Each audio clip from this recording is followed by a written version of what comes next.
some people realize that the game is the same loop over and over and over again, but they haven't actually played with the settings to try a different type of loop. Hello everybody, welcome to the very first episode of LizLabz for version 1.0. Welcome back to LizLabz. There are going to be a lot more complicated LizLabz-esque experiments later. But first things first, let's get everybody caught up who are brand new to 7 days, who have never played this game, who are coming over from the old console version to the new console version, and are trying to figure out how to play our new version. First things first, let's make sure everybody understands what these new game features are. This is exactly what it is you are signing up for when you select any of these options here, because all of these options affect your gameplay in various ways that you may not necessarily know you're going to get whenever you select them. For instance, my very first playthrough, I cranked up the experience gained on my character to the max, not realizing the effect that would have on my game. As such, I'm going to help you guys who are brand new to the game. Maybe some of you have been playing for a while and you're just like, I don't exactly know what this setting does, and I'm not sure if I should change it, or something in my game has been wonky for a while, and it might be because of one of my settings. Okie dokie. For starters, we've got our new game, which is actually going to be the name of, well, your save, basically. This right here is going to be the game world, and keep in mind, these game worlds are actually in a file in your PC somewhere, and you're eventually going to need to know where these files are located, and depending on where you're at, what you're playing on, depends on where your files are going to be. So we're going to cover that later on, but it might be important. Next, we're going to have world size. I'm going to go ahead and say if you are playing on a single player game, 6K or less is probably more than plenty of exploration room for you to navigate in a world and have it feel very immersive and a whole lot of places to go. If you are playing multiplayer, 8K to 10K is usually the way to go. I wouldn't go down into the 6K because it seems a little bit more condensed and you're fighting over resources. There are a couple of mods that can help you with that, but as this is a completely vanilla look, I'm not going to get into mods. We'll get into that in a different series. And then chunk persistence has to do with, let me try to explain this. Your world, as it is, your world has got several different chunks that are loaded in at a particular time, so your entire world is not necessarily loaded in at one time, otherwise that would be so much memory that your computer's going to have to hold on to. Now, whenever you're playing on a map, there is a certain amount of changes you can make to the map, like you can completely demolish the entire thing, or you could build it up huge and very, very detailed. All of those are changes. Now understand that all of those eat memory, regardless to whether or not you took something off of the map or you added something into the map. So the more of these changes that exist, there's more of a chance of your map creating, let me just put it this way, a glitchy chunk, in which case things just might start disappearing. And that's happened a couple of times, but I think those were mod related, and therefore I would say if you are just now starting out with this, do not try modding your game, play it vanilla. There are a lot of quality of life mods out there, but you're not going to understand which ones that are good for you unless you've actually tried playing the vanilla version first. So, chunk persistence basically says, I want all of my chunks to stay exactly as they are. I don't want the game trying to reset any of those chunks. I would stick with whatever the vanilla version, whatever the default version is on that, and only play around with this if you see like a memory issue happening with yours, or you start getting map failures, and then I would start messing around with that. Otherwise, just leave it alone. Now, general, server enabled, meaning you could turn this on and invite your friends on, or you can invite people into your world. Now understand, if you are setting up a server like this, the server is running on your PC, and in order for people to play in said server, your PC is going to have to be on, and it is going to be using up your memory. If you are interested, there are lots and lots of servers out there, lots of server companies. I'm not exactly affiliated with any particular one. Your difficulty settings. Now understand, whenever you have these, this is going to be like the main thing that determines whether or not you have a headache during your game. The difficulty setting.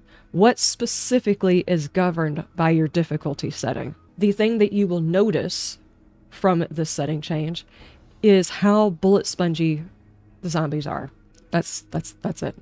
I would say if you are playing adventure, this is the default setting, and it's a pretty decent setting for those starting out. If you are brand new, have never played this game before, or you are coming over from the old console version to this console version, and you have not even experienced your first horde in this new version, I would actually go one step down and go to scavenger. And the reason I say this is because the AI has changed since the previous version.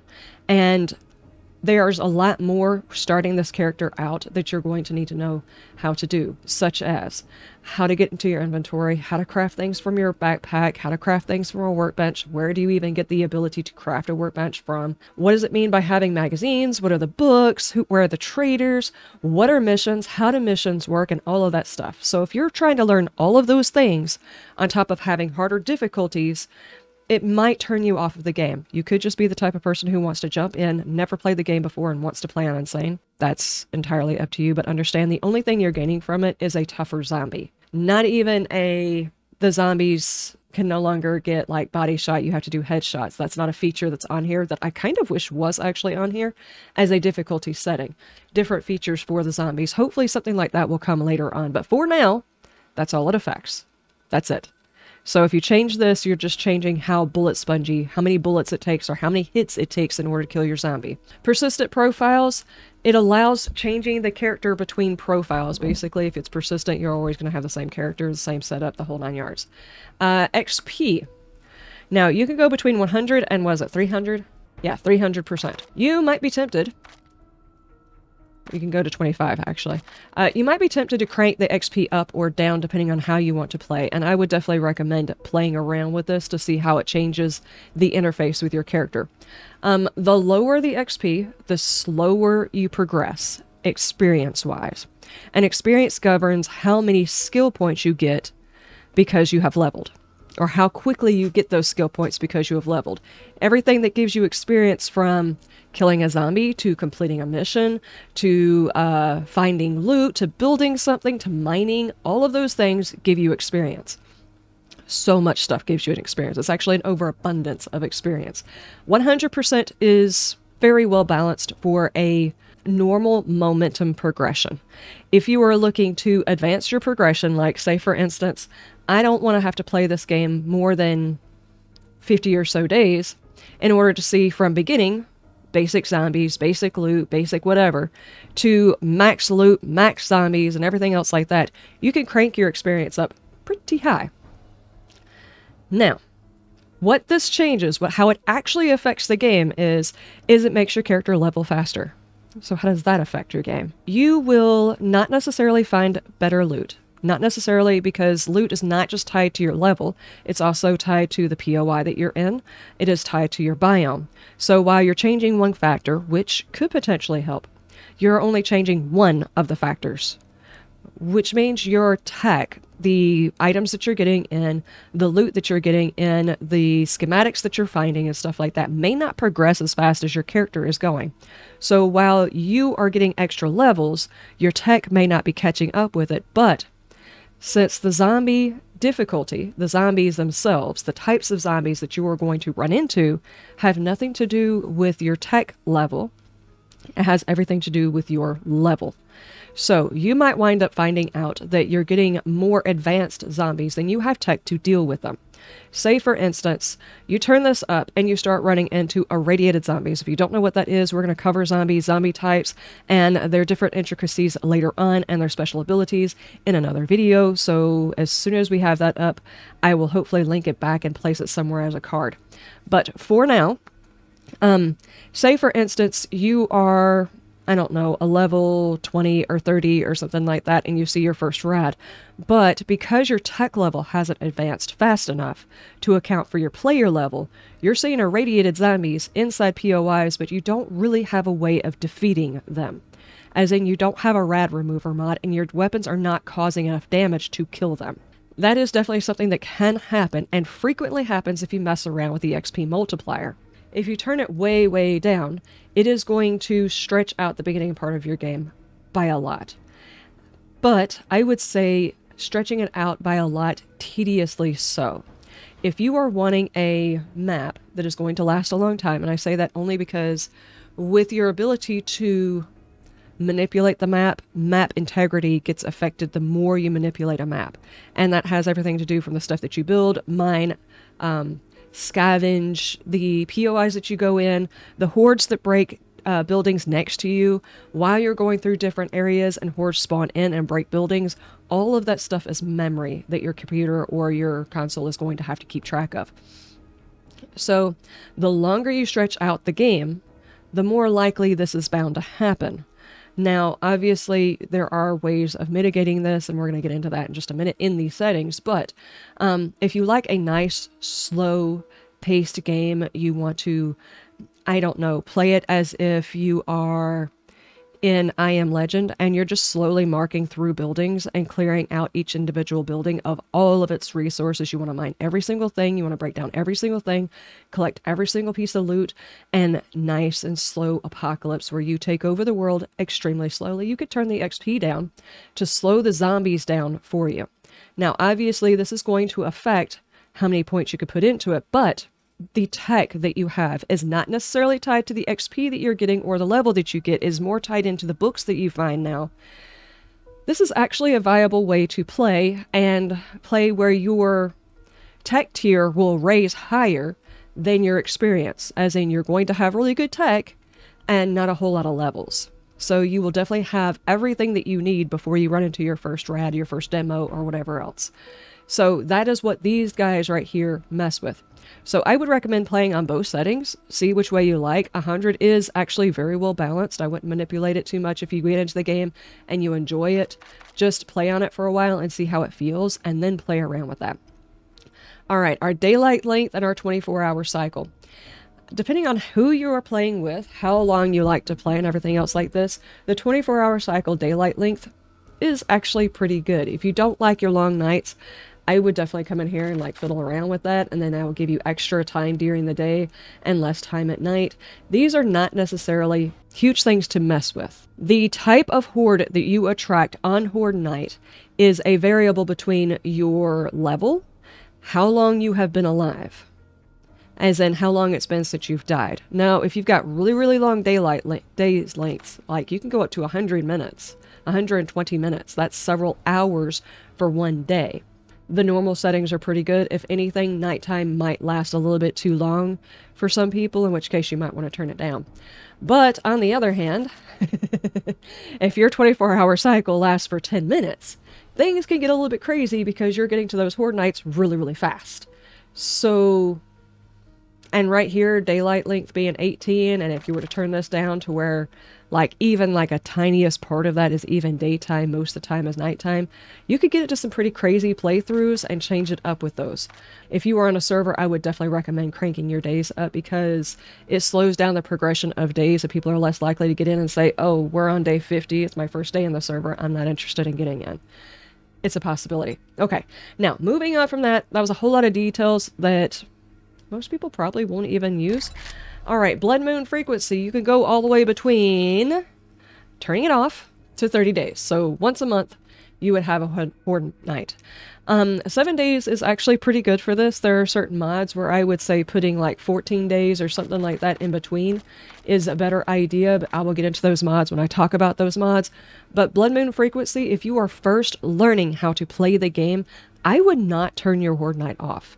I would just simply give yourself more time between hordes. 20 and 30 days is just too long. It's too long to go without a horde.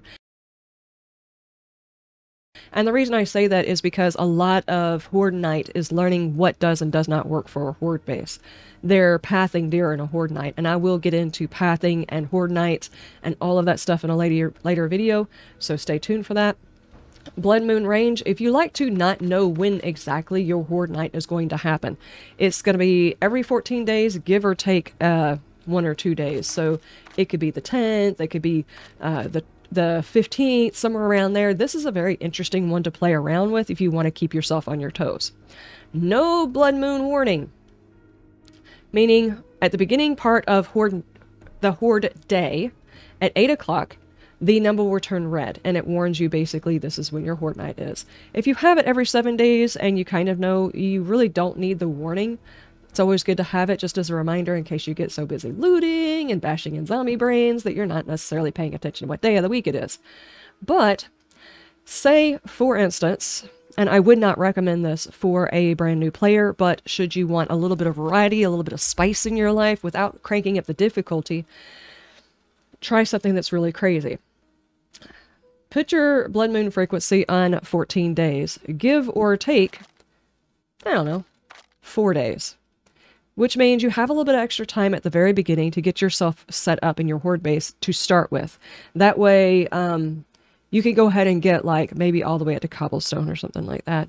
In which case, especially if you're not moving your horde base around, if you're playing like a nomad like I am in my series, this is not necessarily a good idea at all.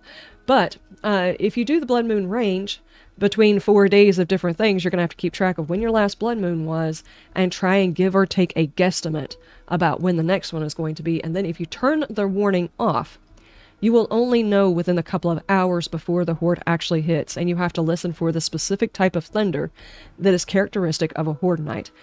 As I said, I would not recommend this to new players. After you know distinctly how the environment changes during a blood moon, you're going to know whenever it happens. And there are a couple of false stops to certain blood moons, depending on what your world is doing, that may occasionally happen. And you're like in the middle of a POI, taking it apart, and all of a sudden you hear the thunder and you look outside and it's starting to get red. It's like, is this it? Is this the blood moon? And this is a very interesting thing to actually run with. I've done it before. I haven't actually done a series. Seems like something fun I could do, but I haven't done one. Now, your blood moon count is between 8 and 64 zombies. Yeah. At one point or another, I was running a mod that allowed me to turn it up to 154 zombies and did not realize it. So when I maxed it out, my computer turned into a slideshow. Be careful if you are playing mods. Pay attention to your settings and what you put things on. This is basically how many will spawn in at a time, the amount that will be in world for you to fight in Horde Night. 8 zombies, it's pretty standard, and I would definitely say start there.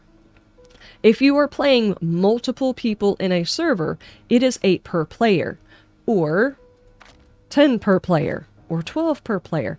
As you can see, this will probably, if you're playing on someone's PC, on someone's console, if you're not playing in a server, this could get to where you could lag a PC out very, very quickly, or a console out very, very quickly. For people who are setting up servers, this is one of the things that you're going to have to determine, and I'm going to go ahead and tell you now that if you're doing group bases, there is a cap, and you have to actually change it in most of the settings and most servers and stuff like that, how many zombies can actually show up in world at a time that keeps the server from melting itself.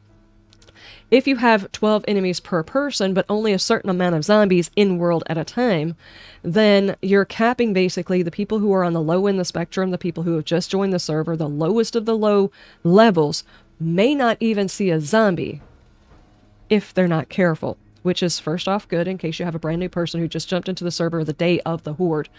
I have done this and it sucks before. They could just hide for the entire horde because they probably won't see a zombie. But if you have, say, up on, I don't know, 24 zombies, and you've got a couple of, like, really good farmers that get on your game, and they are on there every single week, they have got all the biggest loot, they are finding loot for other people, they've done all their missions, they lead other people through the missions, and they have got a mega horde base. And you take all of the people over to the mega horde base, and you've got some low levels, some mid levels, and some high levels. The entire amount of levels between all of your players added together and averaged out is basically the type of zombie you will see.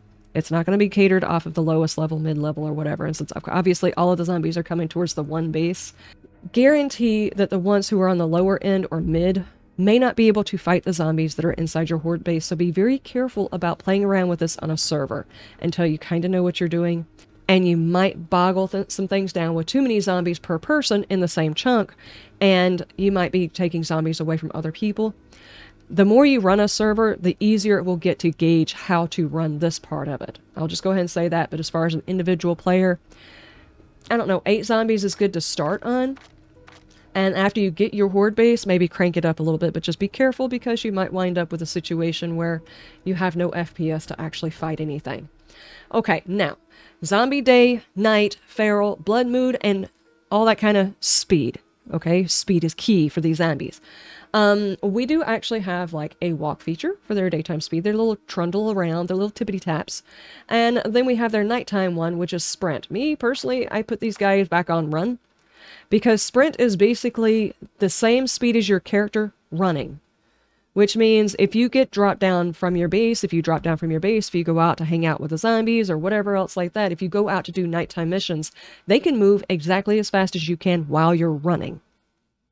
And as you may recall from having played most video games nowadays, the player that you're playing has a stamina feature that zombies do not have. They will not run out of stamina.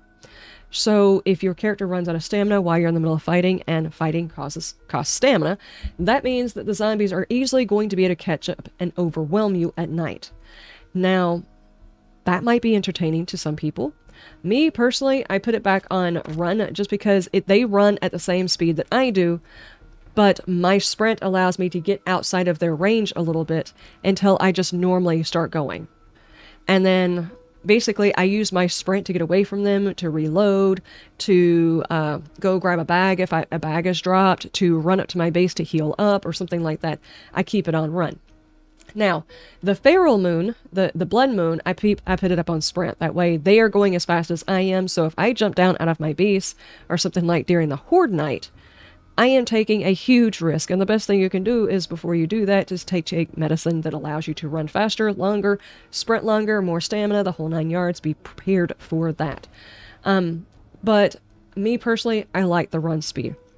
If you want to increase the difficulty of your game without increasing the actual difficulty here, like instead of changing this, because you don't want bullet sponges. You want harder zombies, not bullet sponges. Maybe consider changing their speed, keeping it up on sprint. Heck, maybe even allowing them to run faster during the daytime, because a faster zombie, it does not matter how many bullets or punches a zombie can take necessarily. If you've got 5 or 6 of them on you and they can all move as fast as you can, that is terrifying. So, I mean, if you wanted to do something very, very crazy, you put it on like, you could turn them on like easy, like 1 punch, and they're dead. But then put them all on nightmare speed. This is silly. Don't do this. So that is basically how that would work, is basically if you can get the hit in, if you have the stamina to actually get the hit in because you're running away from them and you're swinging or shooting or whatever else, but they can move faster than you, meaning nightmare speed is faster than you can run at your top speed. And you will run out of stamina. So you might be able to knock them back, push them back a little bit, you know, use buildings to block the way or whatever, but nightmare speed, they will be in your face and all up on you. So that is a thing. At sprint, they are as fast as you are running. And then at jog, this is your like your normal full out gait, like your walking gait. So there's that. Now, feral sense has to do with how easily the zombies sense you being around. If you turn this on, and I would definitely say it is fun to turn that on every now and then. For a beginning player, I would not recommend this, because even with this off, being inside a POI and working on a POI, you're constantly being visited by curious outsiders. So even without all of the zombies all the way down the street knowing what you're doing, you're probably going to have a couple of nosy folks showing up for every single one of your missions anyway. At night, this is also exceptionally painful, because the zombies that are just trundling about will probably eventually find you regardless. The zombies themselves, and I will get into this a whole lot more whenever I talk about the zombies specifically. Zombies have 3 different senses that they use in order to detect you. One is hearing, and hearing has to do with the noise that your character is making. If you're going in and out of boxes, in and out of your inventory, if you're walking over trash, that kind of thing. Then they also have sense of sight. And sense of sight also is determined by how much light is on you and how noticeable you are, whether or not there's something between you and the zombie yourself. So if you're in low light and behind something, chances are they may not see you as much, and this is also governed by how stealthy your character is. If you're in heavy armor, the ability to hide is very, very low in heavy armor, because heavy armor just makes noise, and you can actually see that in armor stats, which we will talk about later. Then the third thing is a variable stat that is considered smell. Is what it's identified in the files is smell, and this is basically the roll of the dice, and it's a variable factor on whether or not they know that someone's hiding behind something. So if you turn this on, that factor gets like maybe 2 dice instead of 1 dice, or however you want to say that. So their factor of being able to just sense that you're in the location is heightened. That's what that means. Airdrops, there's a plane that goes over the world every 3 days or however many days, and they drop a loot package. Those loot packages are pretty nice. If I'm not mistaken, I've noticed this several times. Whenever one has gone over, it marks it on your map, assuming you have this on. When the next one goes over, if you still have not gone and get your package, the first marker disappears, the second marker shows up. So if you can't immediately go get the package, mark it on your map to go pick it up later on because it's too far away. And that way the next time one of them shows up, you can go ahead and do that. Now, turning these on, I would definitely recommend turning the marker on. Otherwise, you're going to have to actually get a visual lock. Like, you're actually going to have to pop out of what POI you're playing around in and look at where the plane is and try to see the actual drop chute of the package coming down. That's kind of cool. Very immersive way to play, but at the same time, if you are brand new, I would definitely recommend turning it on and marking it before it disappears. You can increase this all the way from 70s to turning it off. A lot of people play it where they just turn it off because it's not immersive, and that's understandable. But it is an option. And then we go over to the advanced stuff. And these are the kinds of things that I would say playing around in it can change the game a lot. Player block damage. Me, personally, I put my block damage at 200%. And what this affects basically is everything that you are trying to break down, like anything from a door to a block. If you're going into a POI to turn it into a horde base, this is how long it's going to take for you to bust through a wooden block. Me personally, I lack patience when it comes to mundane things in the game, like mining and breaking through a wall and things like that. 200% is, to me, a good medium. If you take it all the way up to 300%, it kind of feels like there's no point in having an auger or a chainsaw. To me, that's way, way overpowered. There's no point. As soon as you get to iron tools, it doesn't even matter that you have steel tools or anything else like that, because your iron tools break it in like 2 hits. No problem, without mods, whatever. So I don't play on the 300%. I put it on 200%. But obviously, you can go even further backwards and say, you know what? I feel like banging on this block for the next year, and put it on 25% if you want to. That's what that affects. It's just basically how much damage it takes for you to get into a block, because it controls how much damage you cause with like your stone hammer, your axe, your pickaxe, the whole 9 yards. So that's what that controls. AI block damage. This is how much damage the zombie can do, or zombie, wolf, dog, vulture, whatever, can do to an actual block in world or your horde base. This one is actually separated now, so you can change it to where, say you want to play in a city and you want it to feel like the zombies are just banging on the outside of the walls. You always know that they're there, they're always banging on things, but they're not necessarily tearing down the buildings next to you. You can turn this pretty far down. Now, understand that whenever you go into a mission, the zombie's ability to break through a door is also affected by this. So if you're somebody who likes using the hole in the door situation, you might be sitting there for a while waiting for the zombie to break through the door, or you're going to have to help them get through the door. That's entirely up to you. I have certain playthroughs where I turn this down because I intentionally want it to feel like the zombies are always around me, but I don't always want them to take the buildings out. I want them to be ever present, is how I want them to feel. Now, you could also go the other way and have super strong zombies and have it to where they can bust through any building and come find your butt, whatever it is you're doing, no matter what time of day it is. That's another way to play. And then, during the AI Blood Moon block damage, specifically how much damage zombies can do during the Blood Moon. Now, something that is not specifically clearly stated in most places that I have seen is whenever zombies get together in a group, there is a slight multiplier on how much damage they can cause together. And you'll notice this whenever you get a large, like, wandering horde or the horde night during whatever. The zombies together do more damage, obviously, than one zombie by themselves, but they exponentially do more damage because they get a group multiplier. So, you might be the type of person who wants to build a horde base and not have to do a whole lot of repairing, in which case, I don't want my zombies breaking any of my blocks. This is very unimmersive. I wouldn't recommend this. That means you're not actually testing your base I mean, if you've got a drop base and your zombies aren't going to be banging on anything anyway, I guess it doesn't really matter that they're not doing a whole lot of damage. But it's not very immersive that they're doing no damage to your horde base at all. If you're wanting to play, let's see, what would be an immersive way of using this feature?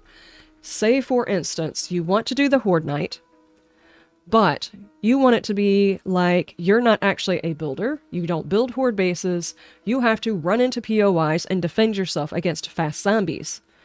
In that particular instance, I would say you could turn this down and turn up the speed of the zombies, in which case you're having to run and put as many doors between you and the zombies as possible so that you can reload, heal, eat some food, bandage up, the whole 9 yards, and then jump out the window or try to break through the window to get out while the zombies are playing around inside the building. That could be an interesting way to do your horde nights. On the other hand, if you wanted to make all of your zombies exceptionally tanky and put them up against the toughest base you could possibly think of building, like it's a zombie drop base with the occasional places where zombies can drop, but you fully expect zombies to come after you, and you've got turrets, blade traps, the whole 9 yards, and you really want to throw it at them, you can turn your horde knights to 64 zombies and give them 300% damage. This is crazy, but you can do that. You can definitely do that. So that's all in how you want to play, and that's exactly how it affects your gameplay. Loot abundance. Now, you can turn this up all the way to 200%. You can turn it all the way down to 25%. Now, loot abundance does not change your tech, as in turning this up will in no way help you get to tier 6 stuff faster. That's not how it works. How it works is, okay, inside this loot, according to the gamble, the roll that it does whenever it opens up that box, because that's basically what it is there's a group of loot that can show up inside this box. This is the amount of said loot that can show up inside this box, and it will pull from these two inventories. Now, say the box originally on 100% is going to have, I don't know, 5 electrical parts and 3 plastic. Turning this up will only increase the amount of electrical parts and plastic that would have shown up inside that box. You get what I'm saying? It's not going to suddenly show up a whole new item inside that box along with it. It's only going to put more of whatever item that is inside the box. Now, obviously, there could be, like, from the same loot tables, mind you, an additional item from that loot might show up. Say, it might be 3 electrical parts, 2 pieces of plastic, and now you got a piece of paper along with it. So it's all going to be from the same loot table. There may occasionally be 1 extra item, but it's going to be of the same loot value as the original stuff that was going to show up in there to begin with. So turning this up will not allow you to go from a tech tier 1 item to a tech tier 2 item, and I will get into tech tiers and levels and stuff on items later on, but a really quick synopsis is basically you've got 1 through 6 on levels, and tech tier is the difference between a stone axe and an iron axe. That's a tech tier. So it's not going to change those tech tiers inside the loot because you turn this up. And just so you know, this will only give you more items. If you are a loot fiend and you like to build tons and tons of stuff, this is perfectly fine to turn up. That way you have the chance to, I don't know, build 5 or 6 different workbenches, 5 or 6 different chemistry stations, 5 or 6 cement mixers. I mean, you would easily be able to do that with the loot abundance, but you're not going to be able to, say, on week 1, go all the way up to steel items because you turn the loot abundance up. That's not how it works. So that part's pretty much covered. Now, when you turn it down, you are going to get less items. Instead of getting 3 pieces of electrical, 3 pieces of duct tape and 1 piece of, I don't know, paper. Maybe it just takes out the paper and gives you 1 duct tape, and that's it. So there are playthroughs where you want it to feel like it's been a long time since the apocalypse happened, and there's very few items in there. In which case, in this particular playthrough, you would probably play a character that does more shopping and more going to get loot that they can sell. Like the tech tiers are going to say the same. Whenever they show up inside a container, they're still going to show up properly. So you're still going to be able to get your weapons and tools loot, more or less. There's probably a roll chance that whatever tech tier might have shown up in there just rolled out of it completely. But it's not going to gain a level in there for you. There are causes to play this particular type of character, and there's a lot of people who actually play this and feel like the base game has too much loot as it is. I kind of understand that. There are certain playthroughs where I'm like, I've got so much stuff, it does not even make sense how much junk I have. But at the point where you start getting too much junk, that's when you start building, and that's when you start managing your horde base, and your horde base takes more stuff to invest in it to keep it working. So balance this one as you see fit. Loot respawn time, there's a lot of people who just turn this off. I would say if you're going to go at 100% to 200%, disable your loot respawn. That way it forces you to go looking further for loot instead of in the same containers that you looked in 500 times already. It's entirely up to you. Now, if you turn it all the way down, there's a chance you might want to turn this on, but if you're already playing at 25%, you're probably the type of player who is looking for a realistic type of playthrough, and it's been the long game apocalypse, in which case turn that off because it's more immersive. Nobody's going back behind you in the apocalypse and saying, here, let me put more loot in there, unless you're assuming your character's partially blind and has just left things inside containers, and they're going back to get them. Now, understand that when you actually leave things in containers, they do actually stay in there, but maybe the first time your search wasn't very thorough. I guess maybe that would be an immersive way to storytell why you can look in a container again and suddenly find things that weren't there before. But immersive-wise, the respawn time, it's not... For most single-player games, turning this off is a good idea. Now, definitely turn that on if you're in a server. I would definitely leave the loot respawn on in a server. Unless you're playing like a... after you die, the person leaves the server type of situation, in which case a loot respawn being disabled might be okay. Chunk reset is just basically taking the chunk back to the way it was when the map originally spawned in, so it will look the same. The building will go back to its normal stuff. That's all chunk reset is.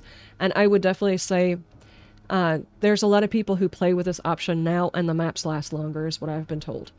Death penalty is basically the penalty that happens whenever your character dies. You can either have nothing happen to your character at all, you suffer no penalties.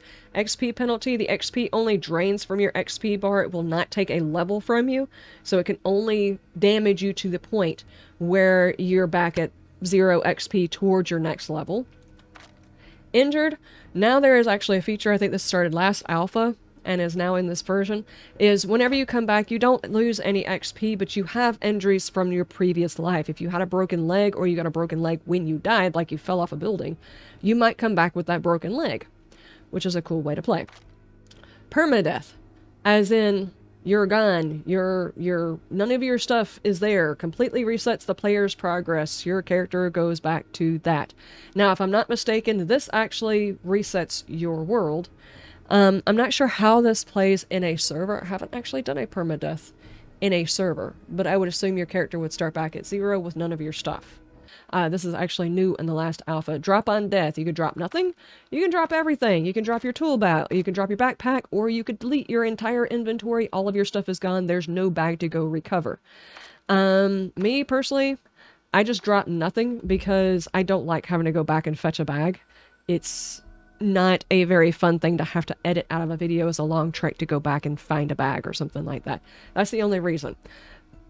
Now, immersively, you could have it where it drops everything and you have to go back and get it. In some cases, going back into a tier 5 POI completely surrounded by bad guys, butt naked to have to go back and get all your stuff could be, you know, a bit of adrenaline if you wanted to go for that.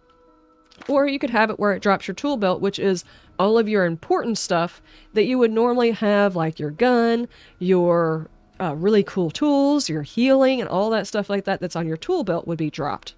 And then you have it to where it drops your backpack, which could or could not be a good thing depending on whether or not you're a loot goblin, in which case you died and all of the loot that was slowing you down to begin with is gone, and you're like, okay, now I've got to choose. Do I go back and get that? Did I have anything cool in my backpack?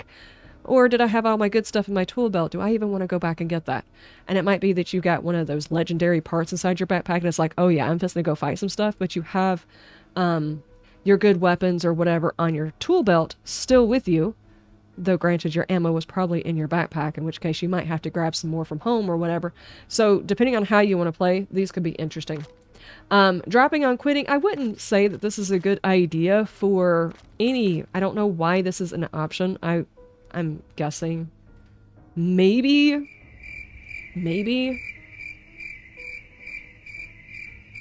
if, I don't know. I can't see a reason for having, whenever you log out of a world, that you would drop everything. So just leave this on nothing.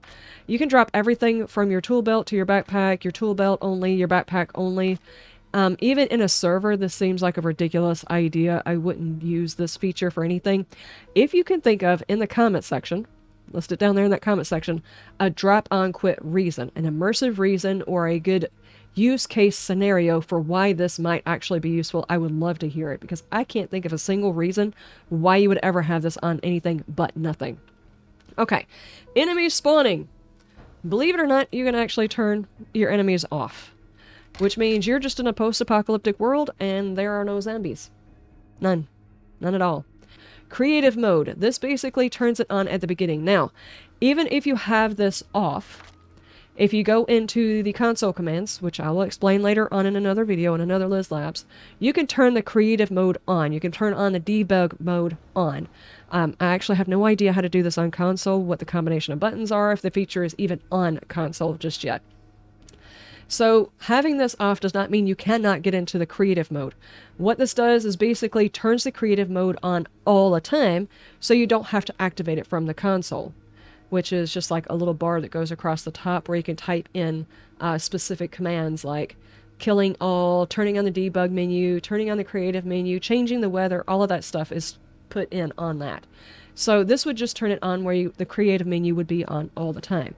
Now the creative menu, you basically can go in and use any decoration items, you can go in and use your dev mode tools, the whole 9 yards. So this is a very interesting feature if you're just wanting to climb into a game and take a look at all of the different decoration items, which we don't get a chance to play around with most of the items in base game. Maybe you want to, I don't know, maybe you want to decorate a place for a video, or are you wanting to create a POI, because that is something that you can do inside this game, is create your own POI and have it move to other games along with you, and you want to get into the creative mode and be able to play around with some of the decorations from there in order to make the POI look more immersive. There are certain things like in the dev tools, there are potions, more or less, that give you your status effects. Say that I've had this happen once or twice in my game before. There was an update in between recording sessions and something happened. My game bugged out in some way or another, and I had a status effect on my character at the end of the previous recording, but the status effect was gone at the next one because of an update. So I could actually go in to the creative menu, get one of the medicines to give my character back the status effect so that it was still on my character, and there was no bug there. There's certain bugs now that I can't fix, but that's not a big deal. Anyway, that stuff is on there. Or if you're wanting to test what happens to your character when they have a status effect, if you're wanting to test different blocks, if you're wanting basically anything that you want to test, you can test in the creative mode and the debug menu. If you're wanting to like test zombie pathing, if you're wanting to see how certain builds work, whether or not certain builds have like certain blocks themselves, certain blocks have like different amounts of hit points. Maybe you want to find out which one does or doesn't so you don't accidentally use it in the wrong application, that kind of thing. Creative mode allows you to do that. And obviously if you're just like playing by yourself and you're wanting to build a horde base and not have to worry about it, obviously creative mode gives you materials in order which to build or whatever. So it's there in case you're running like a scenario that you're doing. Daily progression limit. This is a new feature with this one, and I actually did not realize whenever I first found out that there was a thing that was brought on here that we could go in here and change these. I'm glad that this is actually a feature. Thank you, Fun Pimps, for including this in here for people's sanity. You can turn it on unlimited, so you can go from trader to trader to trader and pick up all of their missions, do all of their missions, and turn them back in. And obviously you can change it to where there's a limit on how many trader missions. This is basically like you could take care of 2 traders missions, and that's it for the day. So you could go pick up all of the tier 4s from this trader and all of the tier 4s from this trader and go do them. Or you could do 8 missions from the same trader. It'd be 4 of the tier 4s and then 4 of their tier 3s or something like that, you know, whatever. So you would be able to do a whole lot more missions. This is a way of capping your own progression. Me personally, I would leave it on unlimited If you feel like going out and doing 10 missions in a day and you can pick that many up and you can get them done, then why not? All this does is stop you. It doesn't stop you from doing missions. It stops your progression towards the next trader. So if your intention is to try and open up all of the traders, capping it is kind of counterproductive. That's what it does. You can still do the missions. You're just not going to progress towards finishing out your missions. You have to do a specific amount of missions per trader to gain your next trader. Now, multiplayer. Multipass. Player killing. You can kill nobody, as in PvP is off completely. Even if you shoot them, it will not cause them damage. Or anything else that you have, your turrets won't cause them damage or anything else like that. They won't aggro to them. And killing allies only. I'm not sure why you would have it to where you could only kill your allies. I mean, people have good friends, and some people have such good friends that they don't need enemies. So, I mean, you never know. Brand new person, and they walk on the map, and you're not already friended with them or whatever, then that means you can just shoot them. And then kill everyone means if anybody encroaches on your territory, you use a force multiplier and expect them to fall over and possibly turn into a zombie themselves. Anyway, we do occasionally do a PvP server. It's actually kind of fun to play. I won't say that 7 days is the best in multiplayer. It can still be funny, especially if you're playing like a King of the Hill type of situation. It's hilarious. The land claim sizes. We have the land claim, which is a block that you first get and one that you can craft through the entire game that basically claims 41 blocks in a square, and you can actually right click on it and see the square around your block. Once we get into playing the game, I will show you guys. This video is already going to be long enough, over an hour, talking about all of these features. But it's basically an area where people who are not friended to you cannot lay down blocks. They can't damage blocks inside your area, the whole 9 yards, unless, of course, you have it to where PvP is on, in which case they can damage the blocks, but it takes them a long time to damage. The land claim dead zone is basically how far away a zombie is going to spawn away from your land claim. Land claim duration is how long the land claim lasts while the person is not in the server. The DK mode, alright, after the land claim is at its 7 days, how long it is actually active when a person has not been in the server.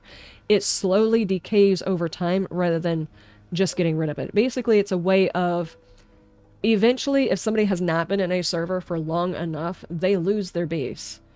Honestly, if you're not playing in a server, these features do not matter at all for your gameplay at all.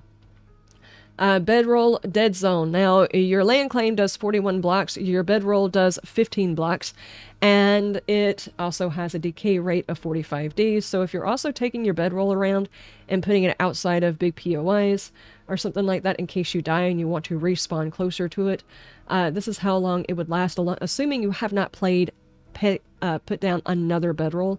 If you place down another bedroll somewhere, the previous bedroll disappears. Well, it doesn't disappear from the world, like your claim on that bedroll disappears and somebody can break that bedroll.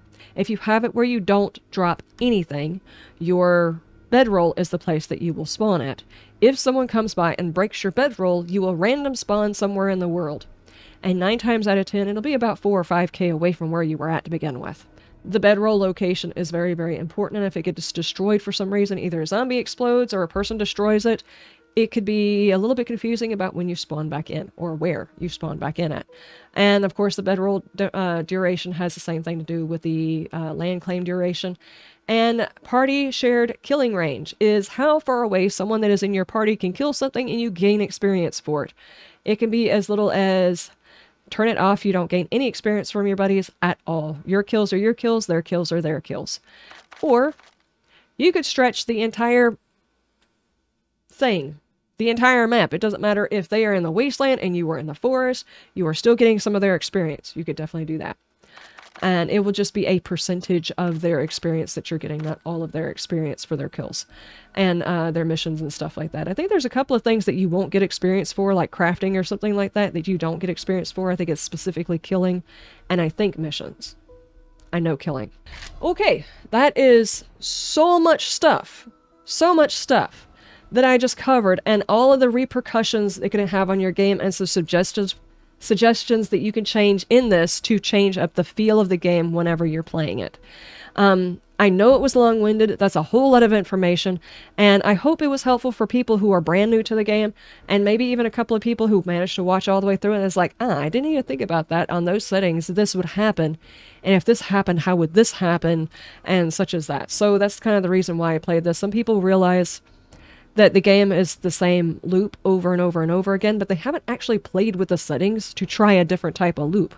So what I recommend you to do is loops, dudes. Do some different types of loops.